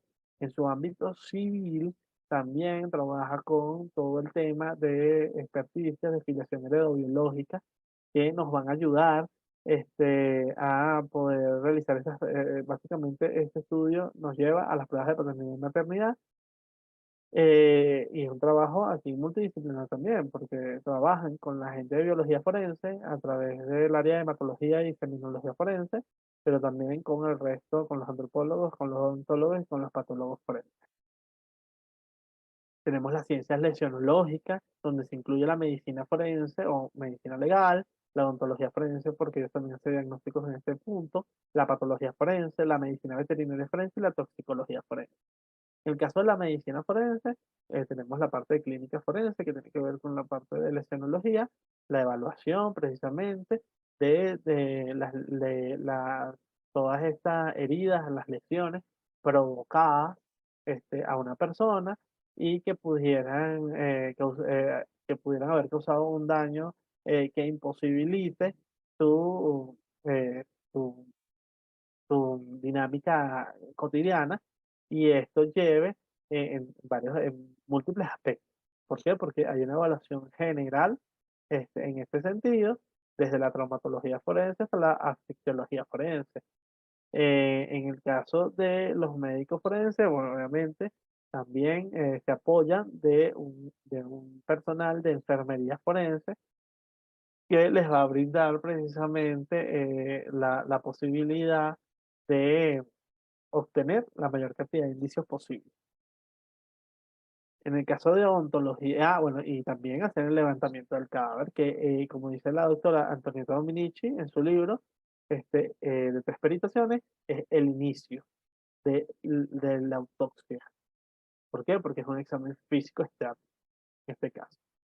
En el caso de la odontología forense a nivel lesionológico, van a evaluar la gravedad de las lesiones que tienen que ver con la cavidad estomatognática y también van a evaluar las mordeduras que pudieran estar relacionadas con un victimario hacia cualquier tipo de delito que se hubiese suscitado donde hubiese habido agresión. En el caso de la patología forense, evalúa todas las condiciones mórbidas que pudiera haber tenido, o sea, las enfermedades que pudiera haber tenido el individuo en vida, y también las fracturas y todas las discontinuidades o las afectaciones, traumatismos que pudieran haber llevado a la muerte de este individuo, incluyendo también las consideraciones toxicológicas. En este caso, para estos efectos, se va a apoyar del toxicólogo forense, que evalúa precisamente las posibles intoxicaciones con cualquier tipo de toxina, este, y que pudiera haber alterado en vida, obviamente, toda la farmacodinamia y la farmacocinética de en interacción con el cuerpo de ese elemento. En el caso de la medicina veterinaria forense, que está incipiente en muchos países, en el caso de Colombia está bien consolidada, particularmente en Medellín. En el caso de Venezuela hay una coordinación nacional de medicina forense, este, pero en otros países todavía ni siquiera aparece en el catálogo. Por ejemplo, en el catálogo del Consejo de la Judicatura de Ecuador no aparece como especialidad. Aquí particularmente los casos que se van a trabajar son casos de maltrato animal, pero también incluye otro tipo de, de condiciones que pudieran tener repercusiones en la salud de los animales, pero también de los animales no humanos, pero también en la salud pública. Luego tenemos lo que serían las ciencias criminalísticas, donde incluimos la balística, la biología forense, particularmente en los laboratorios de biología forense lo que se hace es examinación de fluidos. Eh, Como ya dije, sangre, sería hematología forense y semen. En el caso de que sería saliva también puede incluirse allí. Tendríamos entomología forense como el estudio sistemático de los artrópodos con fines legales, la botánica forense, la palinología forense, que es una subrama de la botánica forense, la física comparativa, donde se incluye toda la evaluación de tejidos, de fibras, apéndices pilosos. eh, en el caso de la química forense, con la evaluación también de drogas, la loscopia, que incluye de la quiloscopia, la pelmatoscopia y la palmatoscopia, y también a criterio técnico y específico la quiloscopia, porque eso también deja una huella, igual que el cuello auricular. Incluimos aquí la poroscopia como una subrama de la dactiloscopia que se está desarrollando particularmente aquí en Colombia. En el caso de la fotografía forense, la microscopía y microanálisis, que incluso se aplica a autenticación de obras de arte a nivel forense, la informática forense y la física forense, donde incluimos lo que sería el tema de trayectoria balística. Entonces, la balística forense obviamente va a estar vinculada a todo lo que sería esta balística externa e interna, y los armamentos. Por tanto, también se relaciona directamente en muchos casos con los cadáveres y allí vemos una interacción directa entre lo que sería el criminalista especializado en balística forense y el patólogo, el antropólogo y el odontólogo forense. Sin embargo, también se han reseñado algunos estudios en conjunto de balística forense, microscopía microscopía y microanálisis y genética forense. Que en este caso, nos lo vamos a tener al doctor Jorge Castro que nos va a explicar todo ese caso excelentemente en un webinar con el ingeniero Douglas Sojo. En caso de biología forense, bueno, tenemos en principio todo lo que es la evaluación de las manchas de sangre en el sitio de suceso. También vamos a tener todo el análisis a nivel hematológico y seminológico. También los análisis de saliva. Y en algunas ocasiones también vamos a ver un trabajo conjunto entre biología forense, el resto de las áreas y los foscopias, cuando hay rehidratación de pulpejos para recuperar las huellas dactilares. En el caso de la entomología forense, bueno, ya vimos un poco sobre ella, los alcances que tiene y que ya en sí ella es un área multidisciplinaria que está incipiente también. En el caso de Ecuador no hay, en el caso de aquí Colombia sí tiene un mayor desarrollo. En Venezuela existe una coordinación nacional de entomología forense que lo lleva la doctora Dimar Infante. Ella va a estar con nosotros en nuestro webinar también. En el caso de botánica forense, bueno, el estudio precisamente de esos restos de hojas, tallos, o en el caso de la palinología de polen, que van a estar vinculados con el sitio del suceso y que nos pueden ayudar a verificar si se trata de un sitio del suceso o un sitio de liberación.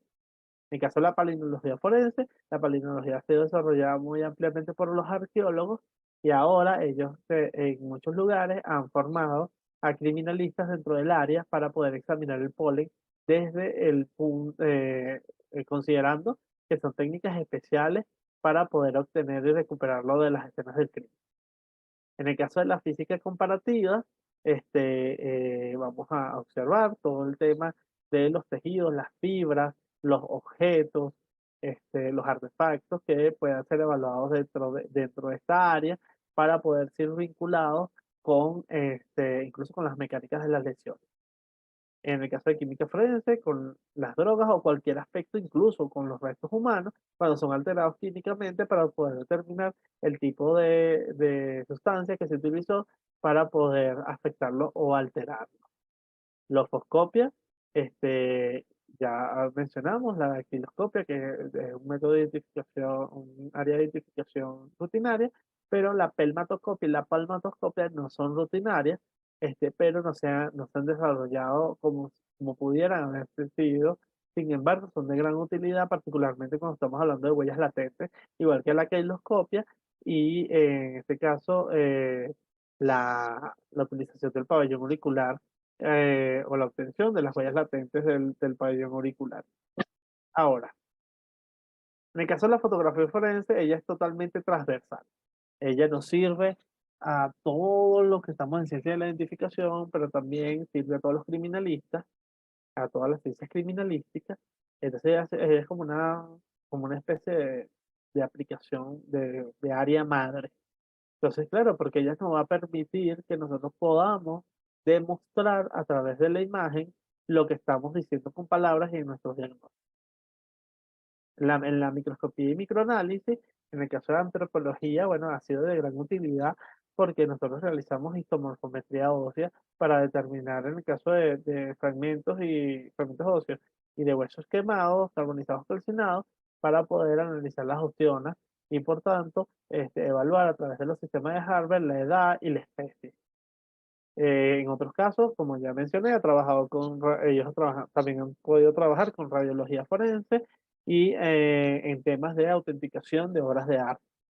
Han trabajado con genética, con patología, a través de los histológicos y también han trabajado con balística. En informática forense, bueno, se evalúan todos los materiales audiovisuales, pero dentro de informática forense ha surgido también todo el tema de telefonía forense, y que tiene que ver con esos medios de información digitalizados y sus tecnologías. En este caso, por ejemplo, en antropología, para la identificación de sujetos vivos, nosotros hemos tenido que trabajar con ellos de forma de codo a codo, porque ellos son los que hacen la verificación del video, si realmente es verídico o no, y también generan los fotogramas que nosotros vamos a utilizar para la identificación. En el caso de física forense, con la trayectoria balística, donde podemos relacionar de forma directa con el estudio de la trayectoria orgánica que genera el patólogo y también el antropólogo cuando estamos hablando de restos óseos. Y como para finalizar, las ciencias de la conducta. En el caso de las ciencias de la conducta, que es el equipo biopsicosocial, vamos a encontrar la psicología, el trabajo social y la psiquiatría. En el caso de la psicología forense, evaluando precisamente la conducta de los individuos, tanto victimarios como víctimas. En el caso del trabajo social forense, las condiciones, particularmente en el caso de psicología forense y trabajo social forense, trabajan en conjunto para hacer las autopsias psicológicas, en especial en todo lo que serían las áreas relacionadas con casos de presuntos suicidios y la psiquiatría forense evaluando los perfiles criminales y también a las víctimas. En el caso cuando como vemos toda esta vinculación, que quizás no nos da tiempo porque ya ahorita ya creo que me quedan 8 minutos para las 3 horas académicas y bueno, vamos a tratar de utilizarlo. El trabajo multidisciplinario es amplísimo y lo vamos a ver continuamente en todos estos webinars, todo este mes y el mes que viene. Em, Precisamente es una de las, fu- de los fines de nuestra organización, es poder mostrar todo el catálogo de especialidades periciales que pueden ejercerse en el área forense y obviamente brindar el apoyo en las capacitaciones necesarias, ya especializadas, dependiendo de los intereses, dependiendo de los perfiles profesionales de cada quien.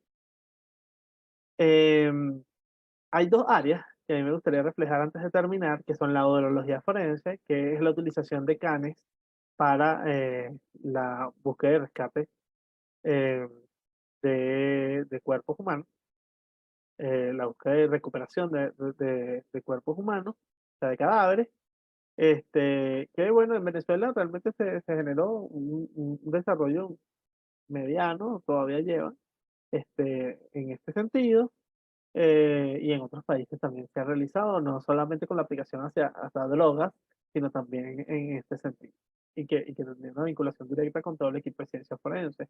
Y la micología forense, que bueno, van a tener el 30 de este mes, van a tener un webinar sobre esto. Bueno, hay dos webinars sobre esto, los aspectos médico-legales de la micología forense, con el doctor Ender Hill, y las generalizaciones de micología forense con la doctora Laura Rufinato.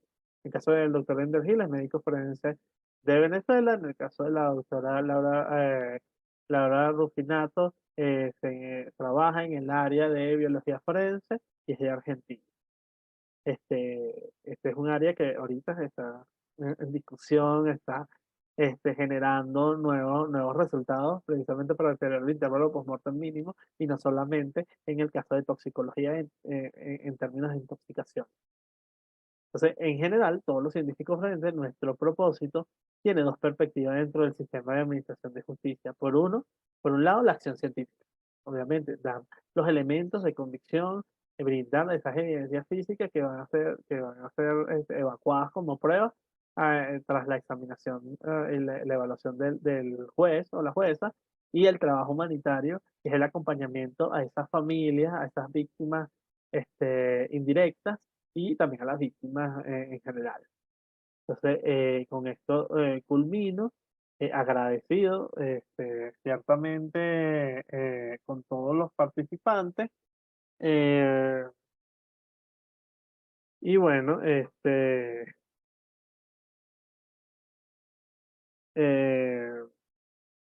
ya no queda más decir que muchísimas gracias por este espacio. Igual este webinar va a estar en nuestro canal, máximo, creo que ya este, a eso de una hora, ya estará colgado en nuestro canal de YouTube para las personas que no pudieron entrar en la sala porque el tope fue de 100. Entonces ya pueden verlo por allí, y las personas que estén interesadas en los certificados, pueden escribir por el privado, tanto a la licenciada Eileen o a mi persona, o en el grupo, o sea, en el grupo destinado para ello. Y máximo esos certificados estarán en su correo electrónico hoy a las 12 de la noche. 12 de la noche, hora Colombia. O sea, 24:00, no sé, 23:59 hora Colombia. Eh, bueno, agradecido. No sé si existen algunas preguntas en este momento que podamos responder. Todavía nos quedan 3 minutos. Ariel, ajá, aquí tengo algunas, estoy leyendo lo que es que, ajá, voy a leer desde aquí. Excelente participación, dice José. Ariel, consulta, ¿es posible obtener las diapositivas para el registro personal? Sí, yo se las puedo enviar. Me escriben por el privado y yo se las mando. Excelente ponencia, gracias. Feliz noche para todos. Gracias, Ruth. José, muchísimas gracias.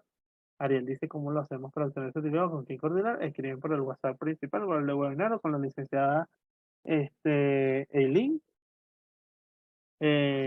Tui Hate, Abac, gracias. Sargento Gastón Andrade, muy agradecido, estimado. Judith dice excelente, muchas gracias. Puede dar la dirección de YouTube, por favor. Se las mando por el grupo que dice webinar Ibero Forense, se las mando en un ratico. ¿Cómo se nos remitirán los certificados? Buenas noches. Por correo electrónico. Teniente Cristian. Entonces, bueno, mañana vamos a tener la ponencia de la licenciada Eileen Salazar sobre tanatopraxia. Entonces están invitadísimos. Esta es a las 6 de la tarde, hora de Colombia, 7 de la noche, hora de Venezuela, y 9 de la noche, hora de Argentina. En el caso de Ecuador es la misma 6 de la tarde. Vanessa Maldonado dice, muchas gracias, doctor, le esperamos en el doctorado en Bolivia. Excelente, Vanessa. Y gracias por la invitación que me dieron Lo único que me tienen que decir es cómo quieren que sea la participación en este congreso. Muy agradecido. Roberto Yamuca dice, gracias doctor, desde Ambato, Ecuador. Excelente, Roberto. Justin, feliz noche, doctor. Gracias, Justin. Bueno, invita a tus compañeros también del hotel para el de mañana y el del jueves sobre virtoxia con la doctora Tairuma Brito, el viernes, disculpe, mañana es jueves. El jueves mañana es con la licenciada Eileen Salazar, tanatopraxia, y el viernes con la doctora Tairuma Brito, médico forense, que nos va a hablar sobre la virtoxia. Gracias, José Francisco Fabricio Rivas, gracias doctor, gracias mayor. Ariel Caro, usted podría enviar por el grupo de WhatsApp el cronograma de los webinars, por favor. Excelente, sí. En breves momentos, dame menos de una hora y yo les mando todo el cronograma completo de todos los webinars, por lo menos los que vamos a tener ahorita en junio, que van a estar muy, muy buenos. Porque por ejemplo, el día lunes tenemos con la doctora Daniela Gómez el webinar sobre mala praxis médica. Excelente. Ella es cirujana plástica y médico forense. Entonces, bueno, ya lo vamos a tener por el canal de YouTube. Le mando el canal de YouTube apenas lo tengamos cargado. Gracias, un abrazo. Que tengamos buena noche. Nos vemos mañana.